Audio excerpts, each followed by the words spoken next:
ಎಲ್ಲ ಗ್ರಾಮ ಪಂಚಾಯಿತಿಗಳ ಎಲ್ಲ ಭಾಗದ ಸಮಗ್ರ ಅಭಿವೃದ್ಧಿಗೋಸ್ಕರ ಕೆಲಸ ನಿರ್ವಹಿಸುತ್ತಾರೆ.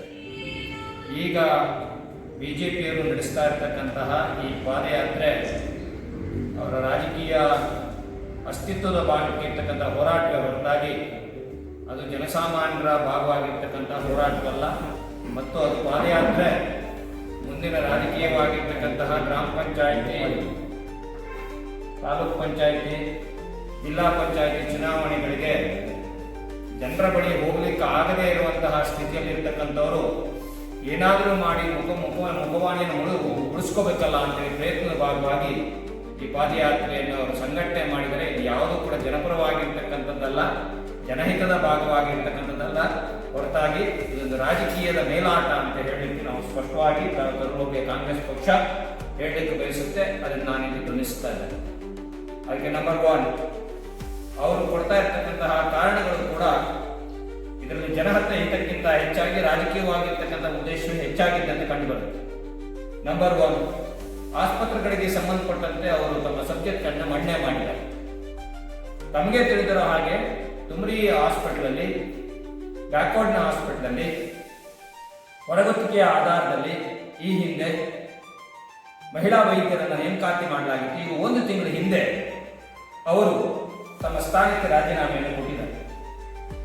ಸ್ಥಾನಕ್ಕೆ ರಾಜೀನಾಮೆ ಕೊಡೋದಕ್ಕೆ ಕಾರಣ ಏನು ಅಂತೇಳಿ ಬಿಜೆಪಿಯ ನಾಯಕರು ಆತ್ಮಾವಲೋಕನ ಮಾಡಬೇಕು ಅಂತ ಹೇಳಿ ನಾವು ಅವರಿಗೆ ಸವಾಲು ಹಾಕಲಿಕ್ಕೆ ಬಯಸ್ತೇವೆ.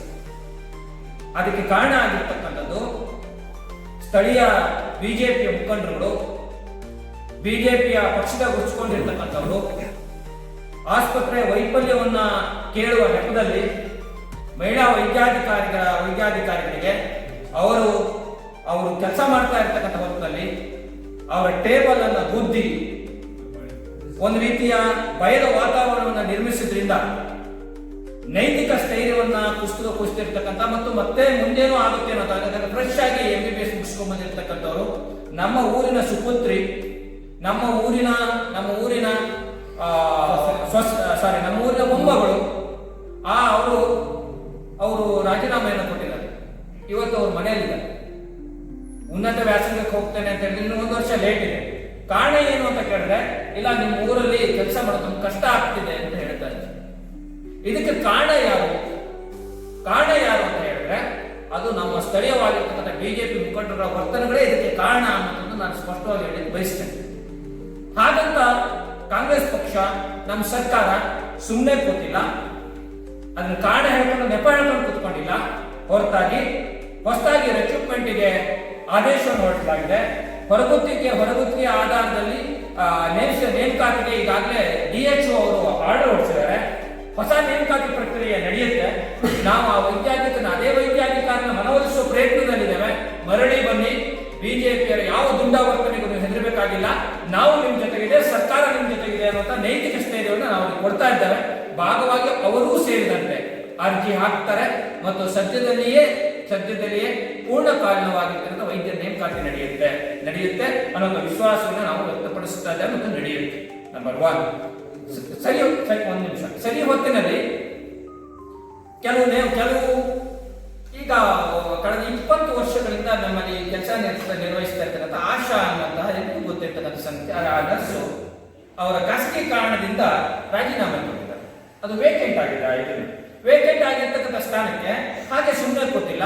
ಅವರಿಗೆ ನಾವು ಆ ಹೊತ್ತಿನಲ್ಲಿ ಸರಿ ಹೊತ್ತಿನಲ್ಲಿ ಖಾಲಿ ಇರತಕ್ಕಂಥ ಹುದ್ದೆಗಳು ಏನಿದ್ದಾವೆ ಬ್ಯಾಕ್ವರ್ಡು ಮತ್ತು ತುಮರಿಗೆ ನಾವು ನರ್ಸ್ಗಳನ್ನ ಅಪಾಯಿಂಟ್ಮೆಂಟ್ ಮಾಡಲಿಕ್ಕೆ, ತುಮರಿಗೆ 2 ಮತ್ತು ಬ್ಯಾಕ್ವರ್ಡ್ಗೆ 2 ಜನ ನರ್ಸ್ಗಳನ್ನ ಅಪಾಯಿಂಟ್ಮೆಂಟ್ ಮಾಡಲಿಕ್ಕೆ ಈಗಾಗಲೇ ಆದೇಶ ಹೊರಡಿಸಿದೆ. ಆದೇಶ ಕಾಪಿಯನ್ನು ಅದರಲ್ಲಿ ಕೆಲಸ ಅವರು ತಮ್ಮ ಸೇವೆಯಲ್ಲಿ 2 ದಿವಸದಿಂದ ಸೇವೆಯನ್ನ ನೀಡಲಿಕ್ಕೆ ನಿರ್ವಹಿಸ್ತಾ ಇದ್ದಾರೆ. ಆ ಕಾರಣದಿಂದ ಇವರ ಆರೋಪಗಳು ಏನಿದ್ದಾವೆ ಇವು ರಾಜಕೀಯ ಪ್ರೇರಿತ ಆಗಿರ್ತಕ್ಕಂಥದ್ದು. ವೈದ್ಯಕೀಯ ಸೇವೆಯಲ್ಲಿ ಯಾವ ವ್ಯತ್ಯಾಸಗಳು ಕೂಡ ಇಲ್ಲ. ಒಂದು ಪಾಯಿಂಟ್ ನಾನು ಹೇಳಿ ನನ್ನ ನೆಕ್ಸ್ಟ್ ಪಾಯಿಂಟ್ಗೆ ಹೋಗ್ತಾ ಇದ್ದೇವೆ.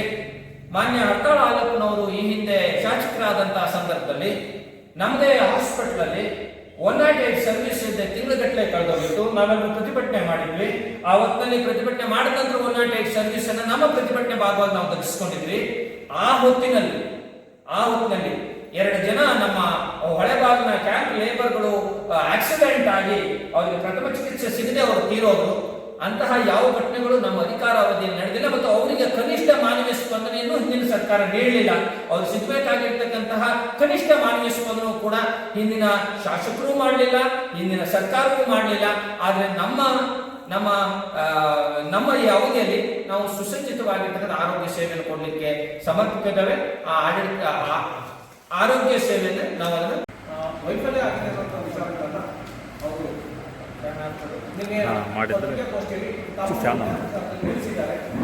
ಹಾಗೆ ನಮ್ಮ ಹಿರಿಯ ಇನ್ನೋರ್ವ ಹಿತೈಷಿಗಳು ಪಕ್ಷದ ಮುಖಂಡರಾಗಿರುವಂತಹ ಕೂಡ ಪಕ್ಷದ ಪರವಾಗಿ ಹಾಗೂ ವೈಯಕ್ತಿಕವಾಗಿ ಪೂರ್ವಕವಾದ ಸ್ವಾಗತವನ್ನು ಬಯಸ್ತೇವೆ.